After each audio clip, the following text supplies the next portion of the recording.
What's up, people? Welcome back to the channel. Okay, so I finally, fixed all this stuff with the editing software. So hopefully the video is gonna, the quality of the video is gonna go back up at least to the standard that they were before, like a couple weeks ago. I also do have a couple of super interesting video projects going on. A lot of a lot of them more, like maybe more face cam, a little more interactive, like a little more scripted, so that so that way it's a little more engaging. So hopefully that'll come out within the next couple of weeks, and you guys will support that. So let's go ahead and get into this market watch. This one is pretty much going to be kind of covering some more of the newer decks that are kind of going to be hitting the meta, and also plus something that's pretty much going to be replacing super heavy samurai. So without further ado, let's go ahead and get into it.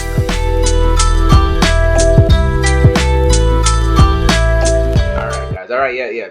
Don't forget that if you like what we do here, please feel free to like, subscribe. If not, it is all cool. We're still trying to climb up the ladder, trying to get to, right now I'm just trying to get to 500 subscribers, eventually trying to get to that 1,000 mark. So please help us get along there.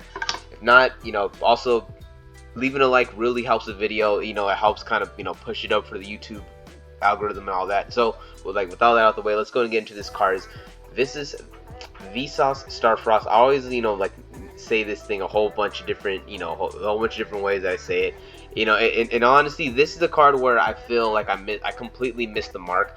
I actually went in and invested in Illegal Knight, thinking that was gonna kind of be like the card that was kind of gonna do what Vsauce Starfrost kind of did, but obviously with hindsight, you're kind of assuming that either this was going to get the reprint or this might have been like the better choice. But at the same time, there was a lot of these little kind of niche little combos that were coming out with the Legal Knight. So that completely made me get off of thinking about Vsauce Starfrost. And looking back, and I'm like, man, that was a bad choice. $28.99, $29.39. So we're looking at pretty much $30 for this card. It is pretty much the focal point, the center point of the Vanadium deck, which essentially, like I said in the intro, is pretty much replacing Super Heavy Samurai as like the hardcore combo deck. It's not going to be the only combo deck, because you do have Dragon Link, and especially with Dragon Link, with some of the new cards, like they're incorporating Small World into their combos. So they have like a lot. They have like a really cool combos kind of going on. But Vsauce Starfrost is going to have a lot of synergy. I believe they're going to have a lot of synergy with the new Synchron. I think like this Stardust Synchron that's gonna come out in the Battles of Legend. I think that's the name. I forgot the name wrong, forgive me. But yeah, that's gonna have a lot of synergy. So this kind of just making sense. They're at $20 a few weeks ago, or a few days ago, and then bam, they're kind of weeks ago. Now they're shooting up right here to the $30 mark, and they kind of been holding in this range. So that's kind of just something to keep out. If you're looking to play this deck, it's kind of too late. They're already expensive. Vanadium Ruined Heart. So I ended up. Let's see. So I ended up kind of picking this this guy right here. Simply, it was way higher, and I was debating whether to put this in, but it did have a bump. I noticed right here it did have a bump, so it was low at around $5. So probably around the super heavy, the super heavy samurais. Everyone was kind of like, this is like not even the second best deck. But now that that's gone, this is pretty much asserting itself as one of the better combo decks, because of what it can do. So now you do kind of see it right here. You can't pick it up for like $7, pretty much like a $7 to $8 range for the Vanadium Ruined Heart. You are running you are running a couple copies of this card, so it does kind of make sense why it's having that price point. Peaceful Planet Calirium. I'm just gonna leave it at that right there. And this is it's a field spell essentially for the past couple formats. All of the best decks that have been the top deck have had their really broken field spell. You have the Tier Elements field spell, and then you also have the Cashier field spell. So this kind of just this is just following suit with that whole having the field spell to sit there and go with the combo. You're right. Another kind of thing, it was kind of soaring really high, and then it kind of crashed down, but it is slowly starting to pick up steam right now. So you could get them around the $26 range, but right now we're looking at around there. They're kind of right now in the 30s. You actually can get them right here for about 28, so they did kind of dip a little bit down, but once these two are gone, they go to 29, and they quickly go back up to 30. So I do expect these to kind of sell at the $30 range. If you're gonna go to your locals or anywhere, pretty much people are gonna be asking $30 for this card. Vanquish Soul has been making some waves. I haven't been noticing too much just because I did see that without Max C, the deck I wouldn't call it mid, but the deck is not as explosive as it wants to be, but it's still not going to stop the deck from having results. Like, the deck is very good. I do know, like, one of my homies is trying to play this deck, so that's going to be kind of a scary if he decides to make this as the main deck that he uses. But right now, I am looking at, like, Raisin right here.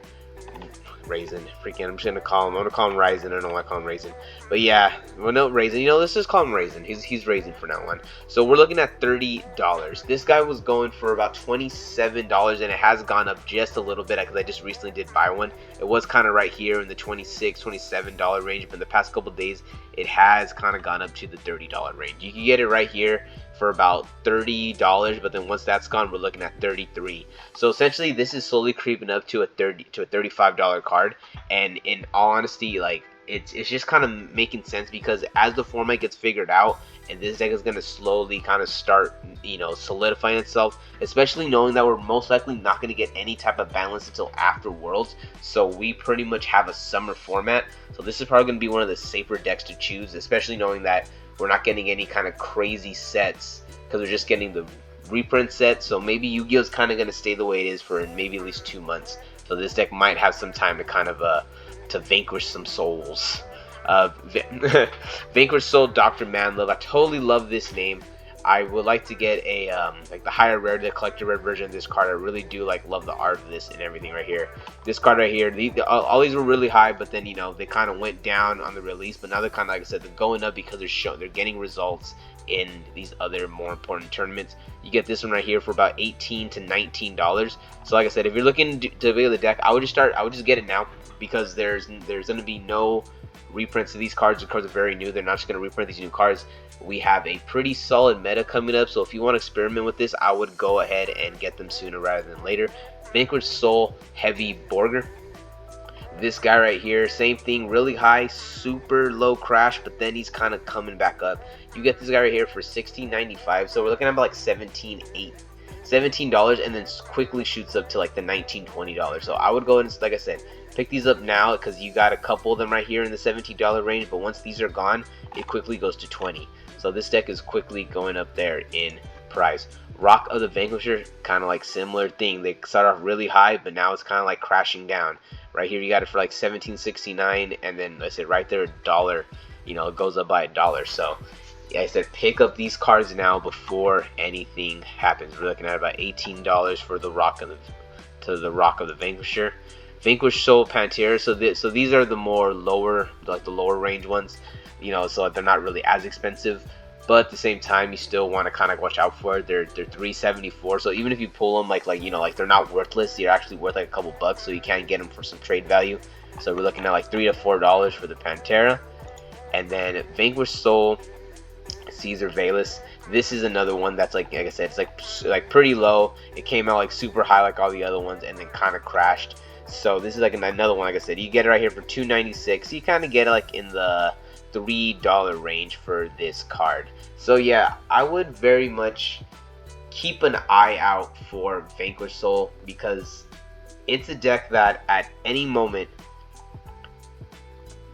okay, I don't want to just say it's just gonna come out and just blow everyone out the water, but it has a very interesting play style.